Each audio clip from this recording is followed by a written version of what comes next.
welcome back to another episode of Real Grown Talk. Real Grown Talk, where myself, Ariel Limas, aka Ari, and we have the lovely Ashley Santiago here. Hello, guys.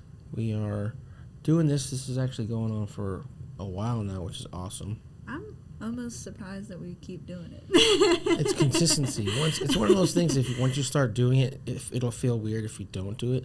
Yeah, it does. It does. You know what I It'll be mean? like, oh my God, tomorrow's Wednesday. I don't have a podcast going on.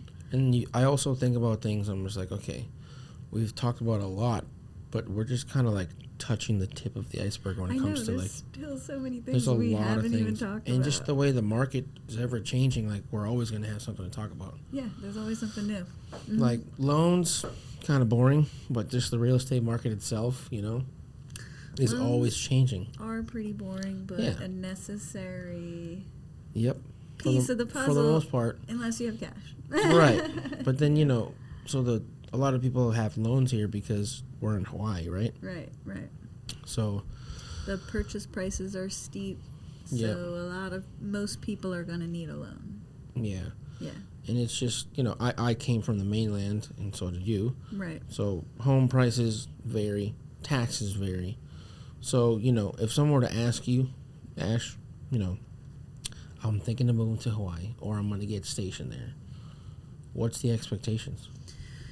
Okay, well, it's not all rainbows and sunshine. Sometimes we get a little bit of rain. But then there's a rainbow.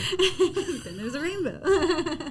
Yeah, no, so there are a lot of things that you might not be used to if you're coming here from anywhere else in the world, really. Yep. This is really a different place. We're living in our own little culture here, our own island. It's, before we all lived here, everyone who's from here, Hawaiians were sustaining themselves, what I mean? We have our own thing going on out here. So it's a whole different lifestyle.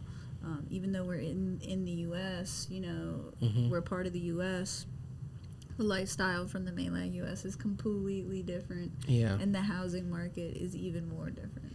Yeah, Hawaii definitely has its own identity, and you can see that as soon as you step off the plane. Yeah. It's a totally different smell. Oh my God, the airport's like outside. I mean, it's going to take you like 20 minutes to walk to get your bags, but, I don't mind because half of the walk is outside. I know. It's pretty awesome, It's when just the door opens up on that plane and I can feel the air, I'm like, oh my God, yes. Yeah. Usually I've been so cold wherever I'm coming from. Yeah, 'cause we're like we always say, we're from the East Coast. If you guys haven't been listening, and I always say that Hawaii is in its own little bubble. Yep. And that goes for a lot of things. Yeah. Food, a lot of times for food stuff, music. Think about I like island reggae. It's pretty awesome. I never even used to listen to reggae before I lived here. I didn't even know there was like this whole reggae culture out there. It's awesome. But the first time I ever experienced it, I went to a show. I was hooked right away. Yeah. It was awesome. I remember the first time I came here to visit my cousin. He's like, you had to check this music out, and we're just like jamming in his car, and I'm like, I can stay here, and music. I did, and I never left, basically. Yeah, and it's good, clean music. I love that. Yeah. Good vibes. Good vibes. Good aloha. But yeah, I mean, that brings up a really good point. Like, one of the major things that I think people do kind of know to expect when they come here is the prices of everything. Everything is more expensive. Mm-hmm. But if you're coming from an area where things are already pretty expensive, it's probably not much more than what you're already spending or as much as you might think it is. Mm-hmm. So even though everyone talks about how inflated the prices of everything here is, if you're coming from like an area like New York City or, like I'm from the Philadelphia area, like things are still very expensive. Yes, I'm from Jersey. Like very. Housing is very expensive in Jersey. Yeah. So to come here and see the house prices, it is more. But that kind of brings us to the next thing. Property taxes. Yeah. So, I mean, Hawaii is the least amount of property taxes. Yeah, Hawaii is the which is cheapest when it comes to property taxes in the country. And New Jersey, I'm pretty sure, is the highest. So that's one polar opposite to the other. Property taxes, I think, in Texas I think one of the top 5, I think. definitely Jersey. up there. Oh yeah, it's up there. Texas too. Texas, I know. So- Massachusetts is called Taxachusetts, so they get the taxes where they can get them. Get you coming out. But yeah, that's, I mean, the benefit of having the lowest property taxes in the country is really you can tack that on to your purchase price when you're looking at a home. Yeah. So homes in Jersey might still be really expensive compared to other areas, right? Or even any city that you live in, San Diego, New York City, any big city. Yeah. Houses are pretty expensive, but usually their property taxes are much higher than ours because we do have the lowest in the country. So guarantee they are higher, but a lot of times they're much higher. So that goes a long way in your purchase price. I mean, yeah, absolutely. I mean, it also alleviates some of the closing costs because you think of some places in the mainland, your closing costs are like 6% of what your purchase price. Here it's about 1 to 2% depending on the property and kind of things like that, but that's a lot less in closing costs. Right, which we talked about that last week. Yeah. Your cash to close, less cash to close. Less cash to close, more money in your pocket, more money you can put into your loan amount to get that mortgage payment down, more money you can buy the rate down with. Yep. So, and also, you get to live in Hawaii. Yeah, it's beautiful. Yep. Like, I think about that every time. I'm very lucky and blessed to have been kind of here in this point of my life. That, even if I'm having a crappy day, you get to look outside and you're like, wow. And then the added value of you owning something here, and you get to kind of capture what the equity is. Another thing I want to get into is, just you're gonna be able to kind of take that equity wherever you go.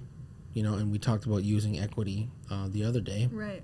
I think that was like 2 episodes ago. We talked about equity, so it's kind of all coming together now. Yeah. So it's really cool, just to think of that and just helping people. Even if you're thinking of going back to the mainland, you can use all this equity that you're building time after time, which is pretty awesome. Right. Which is a perfect segue into another thing to expect when you move here is your equity.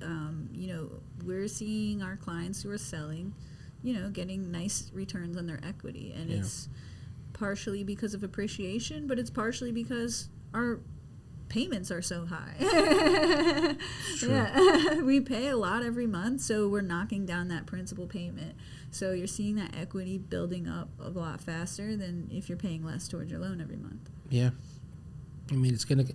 And the thing is, like I said, I say this a lot, but we're in this bubble in Hawaii that, some people don't get this year-over-year equity growth like they do in Hawaii. Mm-hmm.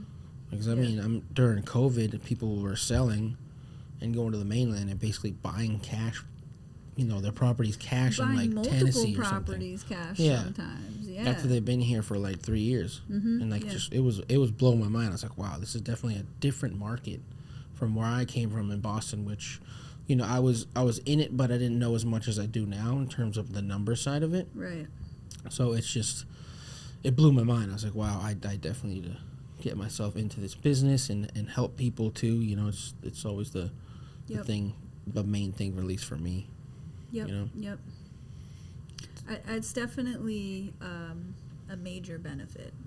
We talk about this a lot. Like, if you're going to be paying rent anyway, you're going to be paying huge amounts in rent, or you're going to be paying huge amounts to your mortgage. So it's a forced savings plan. Put that money back in your pocket. Mm-hmm. I mean, I don't know anyone out there who doesn't want more money.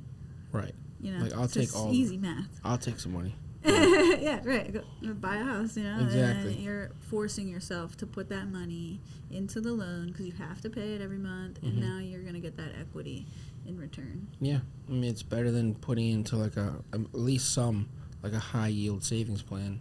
Yeah, definitely. You're spending it already. That's the thing. You're going to be spending this whether you're renting or you're buying. You may as well buy. Yeah. Another big thing when people move here, you already know, is the amount of space that we have in our properties. Dollar per dollar, what you're getting for your square footage. A little smaller. It's going to be tough to match. If you're coming from that big house in Texas, and you're coming out here to Hawaii, just do yourself a favor and sell all your things. Not all of it, but you're going to be cutting down. And we do live a more minimalistic lifestyle out here. Yeah, I agree with that. Mm-hmm. You know, it's just the thing with that is, you know, that's another thing us as, you know, a realtor and a lender kind of need to set that expectation. Yep. From the first time we talk, like, hey guys, you know, where are you coming from? You know, they're coming from like Tennessee. Like, all right, Tennessee. You have a mini mansion over there. Yeah. That's great. This is what you're going to get here. And then, you know, and then we go into the equity part, and that's how you kind of sell them on that in terms of, you know, wanting to be a homeowner here versus renting because you're just throwing your money away. Right. Yeah, I mean, there's a balance. Like, you can still have that good quality of life that you're used to without having all of those things that you think you need.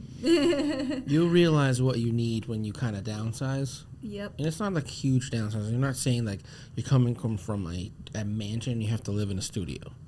Like, no, not at all. But, you know, we don't have the yard space or maybe sometimes the garages or the extra room that you use as your gym or, you know. Yep. A lot of times it's really, you got to look at what are your wants, what are your needs, and what are your goals.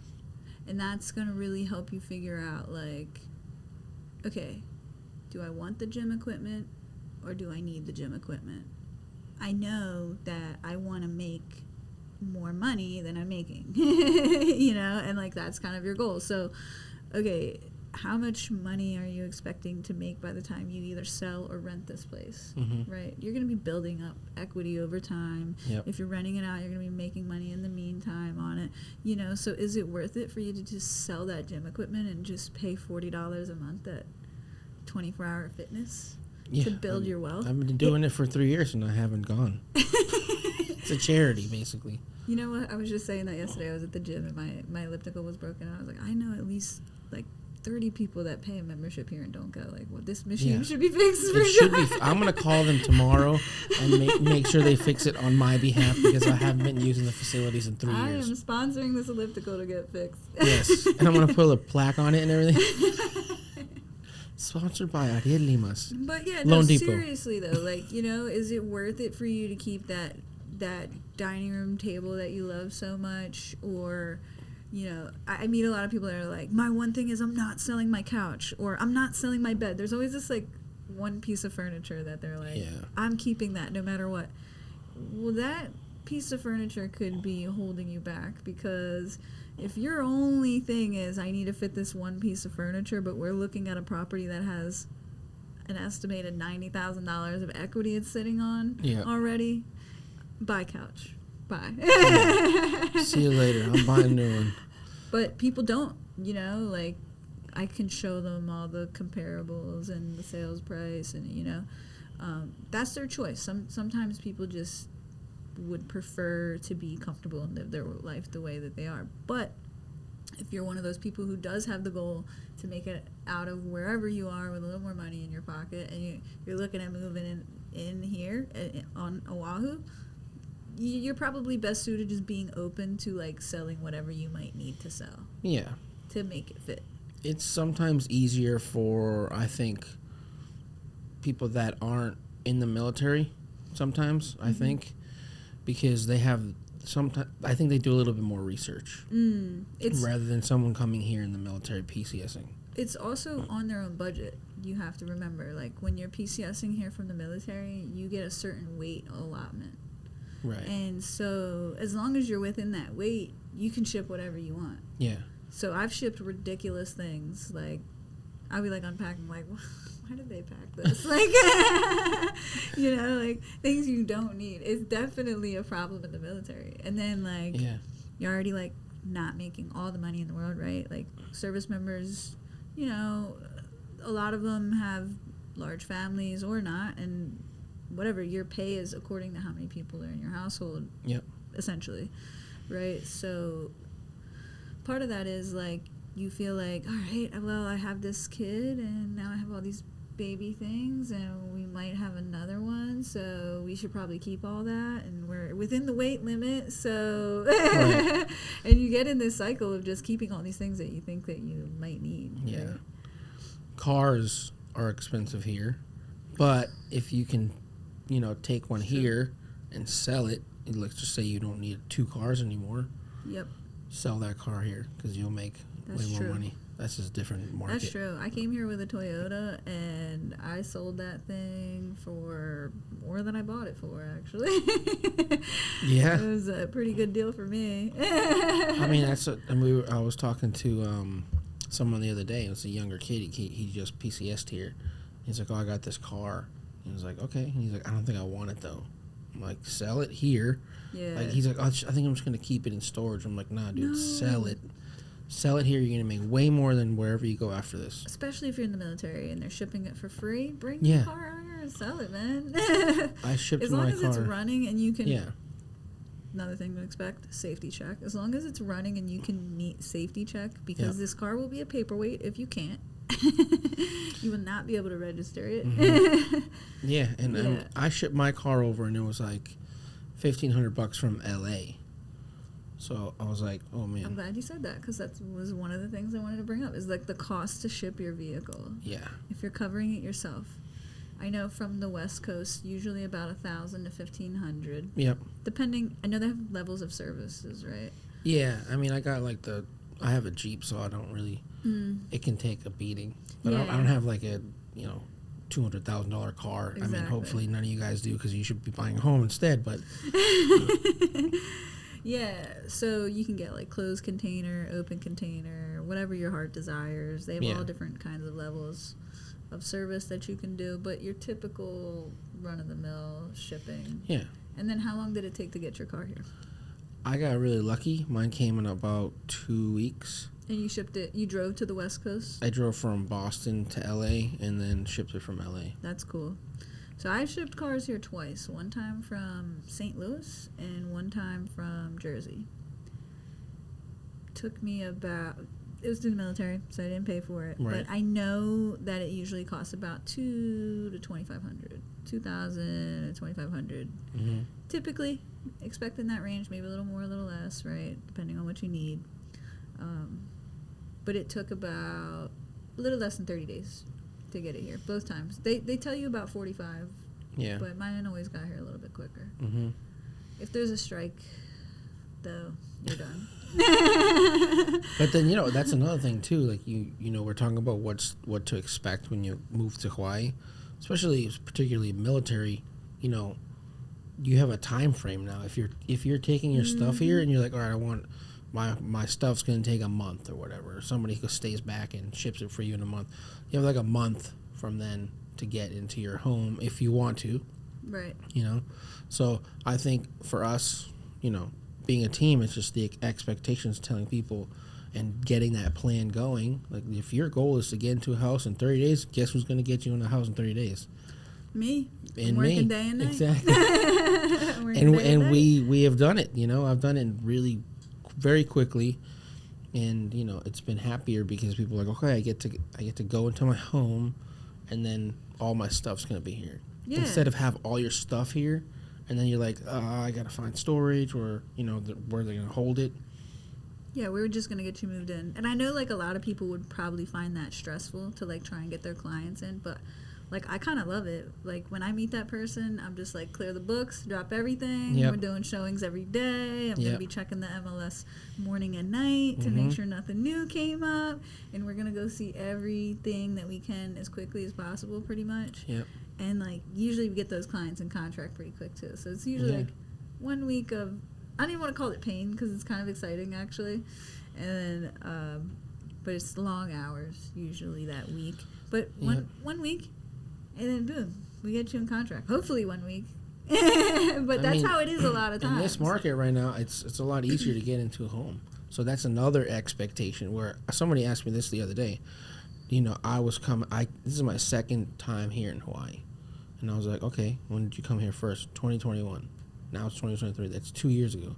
Totally different markets. Yes. So that expectation of like, I need to put $30K over, I have to waive everything I can waive, like that's gone. Yes, you can finally use your home inspection. Yes. But you always get a home inspection no matter what. We weren't waiving home inspections before, but what we were doing to be more competitive when we're sending an offer over is just stating that the buyer is going to use the home inspection for research purposes only. Yep. And so what that allows the buyer to do is get the home inspection done, and if there's anything overwhelming or they feel like they don't want to deal with, they can still back out, but they're not going to ask for any additional credits or repairs. Yeah. Basically. So those days are, thank God, now over.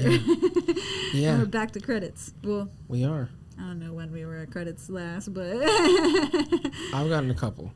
No, I mean before these times. Like, oh, I don't that was know, probably like years 20. ago. I'd say like 2012, 2013. Time. Yeah. So I mean, it's always been there. It's just, again, knowing the market, setting the expectation, and the last thing I want to say is, if you guys move to Hawaii, respect everybody here, respect the land, respect the Aina. You know, we're basically, like Ashley said at the beginning of this, people have been here way before us. You know, way before us. We're transplants, so just at the end of the day, just respect the island. And respect the culture and respect the people, you know? One thing I think that a lot of us don't really realize is, like, as Americans, like, we're loud. And everybody knows we're there. And it's kind of the same thing when you come here, you know? Yeah. And people just, it rubs people the wrong way. You might have good intentions, but it just rubs people the wrong way because of their own experiences. Everyone's going through different things, but just respect the culture, respect the people. If someone says something to you, sorry, and move along. That's all. That's all you need to do. And those are the rules. Well, and because people try to argue back, right? And it makes it, like, worse. Like, right, you were wrong in the first place. Like, exactly. You might not have realized it, but you are. But yeah, just come here, respect the people, and you'll have a fun time. We'll set you up. It's one of my favorite places in the world. So if you guys are moving to Hawaii, hit me up or hit Ashley up. Hit us up. Instagram's right there. Follow us. YouTube, Spotify, Apple Music. Yeah, like and subscribe. Like and subscribe. Like and subscribe. Like and subscribe. Cool. Well, that's another one. Bye, guys. See you guys later.